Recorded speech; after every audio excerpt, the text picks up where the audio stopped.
What if I told you that transaction was buying into the hype? Say what? But how do you know if you're buying into the hype or buying into the ascension of a player that you do not want to miss out on because there's more profit to be had in their sports cards? So in this video, we're going to dissect this topic using Baker Mayfield as a case study and examining what happened to Sam Darnold last year and looking at a range of quarterbacks from 2018 to get a better understanding of where Baker Mayfield cards are at, where they could possibly go by the beginning of the season, and what the difference is between buying into the hype and buying into the ascension of a player and buying low on a player. So let's dig in.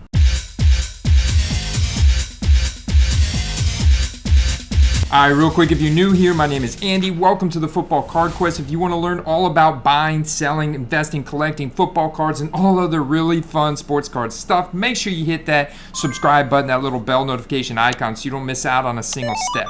With the first pick in the 2018 NFL Draft, the Cleveland Browns select Baker Mayfield, former #1 overall draft pick from 2018, has taken a $3.5 million pay cut to make the trade to Carolina possible. The Browns will pay $10.5 million, and the Carolina Panthers will take on $5 million plus restructure the rest to be more performance incentive laden. And the Browns will receive a 2024 conditional 5th round pick. In the last week, there have been 148 graded Baker Mayfield rookie cards sell on eBay in buy it now format. That's a 448% increase week over week. That ranks 3rd among quarterbacks, only behind Justin Herbert and Joe Burrow, but ahead of Jalen Hurts and Tua Tagovailoa. So this begs the question, is this the peak of the Baker Mayfield hype, or is card value going to continue to climb? We've seen a clear volume increase, but are we going to continue to see an average resale price increase? Are investors and collectors going to want to continue to reach higher and higher and pay more and more for his rookie cards, or are we at the peak now? To get a better understanding of that, we've got to go back to last year and look at what happened to Sam Darnold. Now, it's a slightly different situation because he signed with the Carolina Panthers in April, but he did a very similar situation in the fact that he had a revenge game week 1 against the New York Jets, which the Carolina Panthers won. Then they went on to go 3-0, which created quite a bit of hype for Sam Darnold starting 2021. All right, so let's look at an eBay historical sales chart for Sam Darnold's Prism rookie card PSA 10. You can see here the date, March 9th, 2021, the news release. This card actually did spike in a transaction to $350, but overall this card was around $200 It stayed throughout the summer. You can see this just staying around 150, under 200 though. It doesn't get back up to over what it was when the news was released until towards the middle of September. This is when they were going 2-0 right here. September 19th was actually the second week of the season. Goes to 199 and stays around that, and would have peaked after their week 3 win against the Houston Texans, going 3-0, and then they played the Dallas Cowboys in week 4 and they lost. It was quite a rough loss, in fact, and after that the cards just tanked because they continued to lose and continued to be exposed, and those cards would continue to tank in value until you can see where they're at now, just $20 or so. So did they ever really get past the initial hype spike right before the draft? No. However, let's look at the sales history chart for Baker Mayfield's Prism. And if we also look at what's available for purchase, we have only one PSA 10 that's in a buy it now format for $500. I did do some additional digging on eBay and found a couple auctions. There's actually one ending tonight at 10 p.m. Eastern for $93 currently with 3 bids. There's one ending Thursday night that's currently at $56, already has 8 bids. And there was one more that right here is ending Thursday night as well at 10 p.m. Eastern, currently $61, 25 bids on this one. But let's go back and look at Baker Mayfield's chart. You can see back here the summer of 2020 was the initial sports card boom, and then this was an incredible hype spike here before the season in 2020 where this card got up to roughly $400 on average throughout pretty much through the middle of September, when Baker Mayfield was playing okay, but he was not in MVP consideration, and the team did suffer a couple losses in there. He very much succumbed to the mid-season lull that we talk about, to where his card got down to $115 at the beginning of December. Now, they did make a December push. They started winning some games. Baker made some clutch performances. He is known for playing some hero ball, and they were able to get into the playoffs at the end of 2020. A lot of people forget that they did get into the playoffs. They absolutely smoked the Pittsburgh Steelers in round 1, and then in round 2, they give the Kansas City Chiefs a run for their money. In fact, they almost beat the Kansas City Chiefs, and all in all, Baker Mayfield finished the 2020 season as a hero because the Browns hadn't been to the playoff in like a decade. As you can see here, they kind of went flatline while the other teams were in the Super Bowl, the Bucs and the Chiefs. You can see they flatlined throughout that process as the focus was on those other teams. However, people still aren't going to let those cards dip because we're just coming off of that season where Baker Mayfield did really well. If you look at his completion percentages, he had the number 8th best complete red zone completion percentage. He had the number 8th best play action completion percentage. Pressure completion percentage was number 18. Deep ball completion percentage was number 6. So all in all, Baker Mayfield had a number 6 overall true passer rating and number 9 overall QB rating from 2020. That was a very successful season for Baker Mayfield. So as a result, through the draft hype cycle that we now have come to know as arguably the biggest hype cycle for football cards every year, his cards got up to almost $400 or $500 on average on eBay in his base Prism PSA 10 format. That would go on to level off and give a steady decline here as we head into the season. And what happened? He did not in 2021. He suffered several injuries, including multiple injuries to his throwing shoulder, which he went on to have surgery on.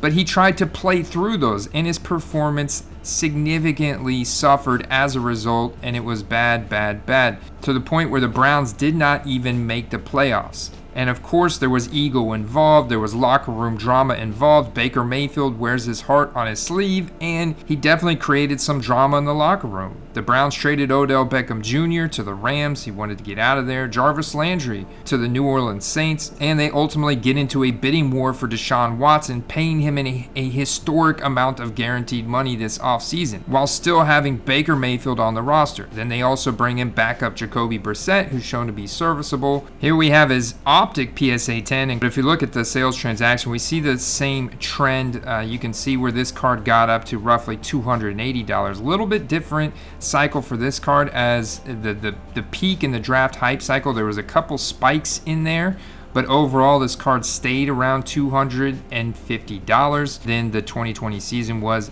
a disaster for Baker Mayfield, and now that card's around $40 to $50, but you can look at the latest transaction. The last one was on July 8th for $92.99 in auction. There was one on July 7th for $120. So you can see a little spike up there to $120, $115. Buy it now. You definitely see a nice little spike up there to $125, $130 when his peak was around $250. So still at about a 50% lower than what his peak was. Draft hype cycle of 2021. Now, I'm really curious to hear from you guys that have held Baker cards out there. If you've made any profit from this recent news, or are you planning to hold him to see if he's going to spike in September? Leave us a comment. I'm really curious to hear from you guys. Now back to the action. And then I think it's also important to look at what the top range, like Josh Allen is of course an enigma. He's an anomaly that you can't really compare to, but if we look at what the current resale value is of Lamar Jackson's base Prism PSA 10, which just recently sold on $629 for $302, I think we can expect this to be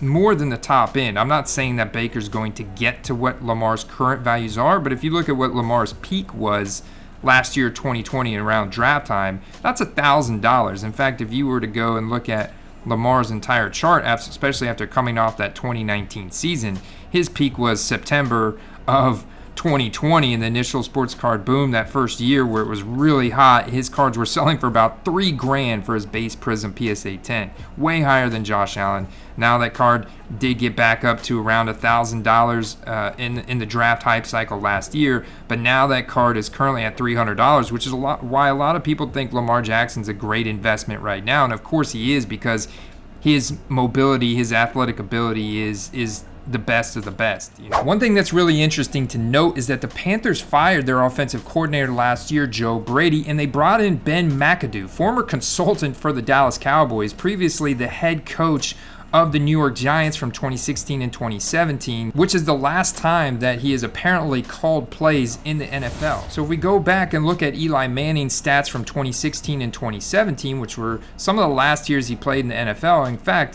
2016 he had 598 pass attempts, 2017 571, which is quite a lot.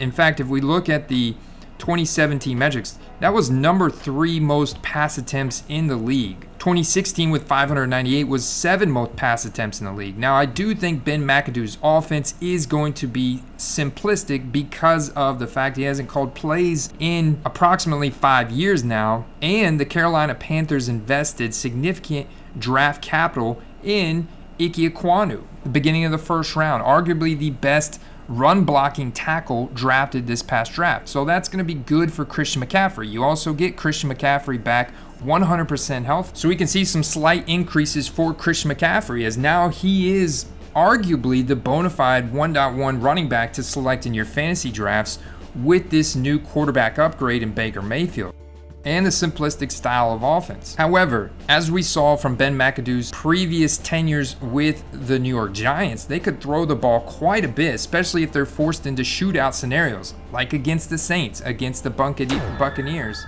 It also helps that there's about a 95 to 99% chance they are going to be playing against Jacoby Brissett under center for the Browns, and the Panthers defense as a whole ranks above average. In fact, through 3 weeks last year, they had the best ranked run defense, and the secondary was playing very good. And they're going to get J.C. Horn back this year, who was their first round draft pick from 2021. And if they beat the Browns, then they face the Giants in week 2. And I think this is another smash spot for the Panthers here. And so I think the Panthers could absolutely beat the Giants here again, go 2-0. If they could somehow manage a win against the Saints in week 3, now we can see an incredible hype spike again for Baker Mayfield, as he is a former number 1 overall draft pick, former Heisman Trophy winner, and we talked about his efficiency, his accuracy, and his stats from 2019 and 2020. The Giants are also running a new Brian Daboll offense, so it's going to play faster, pass the ball more, and the Browns have a very good run game. So they could be forced into shootout scenarios, especially if shootout scenario against the Cardinals, the 49ers, then the Rams, the Buccaneers. So weeks 4, 5, 6, 7 are all shootout games. So not only do I think this could force Baker Mayfield and the Carolina Panthers to throw the ball quite a bit, this could lead to a really big hype spike for, first and foremost, DJ Moore. We could see the values of DJ Moore's rookie cards go up exponentially due to this increased production. Currently, he's going as a wide receiver 2 in like the 4th, 5th round of single quarterback leagues, and I think we could see this go up to as early as the 2nd round. Of course, he's been absolutely dominant since stepping into the league in 2018. He's maintained a roughly 40% air yard share, so I do think we could see his cards appreciate. So this is what I would consider investing in the ascension of a player versus buying into the hype. So if you're checking the comps and you're getting a deal on a Baker Mayfield card that is under recent sold transaction, recent market comps, I believe you are getting a deal, and you can expect that price to appreciate into this revenge game, potentially a 2-0 start, maybe better for the Carolina Panthers. It is possible, plus then a lot of shootout games this year. You definitely want to have some exposure to not only Baker, but if you can get into Christian McCaffrey, DJ Moore, potentially Robbie Anderson, Terrace Marshall. Robbie Anderson has very few cards coming undrafted, plus he has gone on the record with being completely dissatisfied. He is sticking behind his New York Jets quarterback, Sam Darnold, and he's going to continue to back him. However, this could lead to Terrace Marshall developing more chemistry with Baker Mayfield.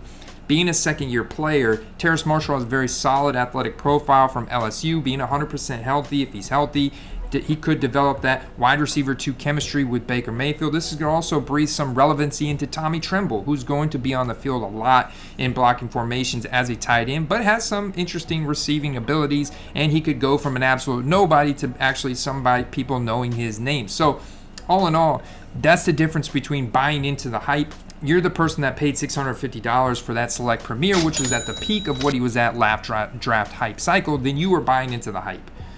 Because there's limited supply right now. You got to give the big consignment houses, you got to give people out there time to react to this news of Baker Mayfield, especially once they announce he's going to start. They're going to start listing their cards on eBay to try and capitalize. Well, if they're not timing their auctions properly, you could capitalize on those and still snipe them under current market comps and then flip them in a buy it now scenario where you're capturing those emotional, impulsive purchases in a buy it now scenario. So I hope you guys enjoyed this video. Appreciate you stopping by the quest today. I'll see you tomorrow. Peace. Now, Carolina did make out on this trade. However, they're still in the doghouse for the amount of money that they spent on Sam Darnold, both draft capital and the $18 million they still owe him for this year. The Browns are still in the doghouse because they lost out on this trade, and they're on the hook for an exorbitant amount of money with Deshaun Watson. And it looks like he will be suspended for at least a portion to the majority of this entire season. That puts them with Jacoby Brissett under center.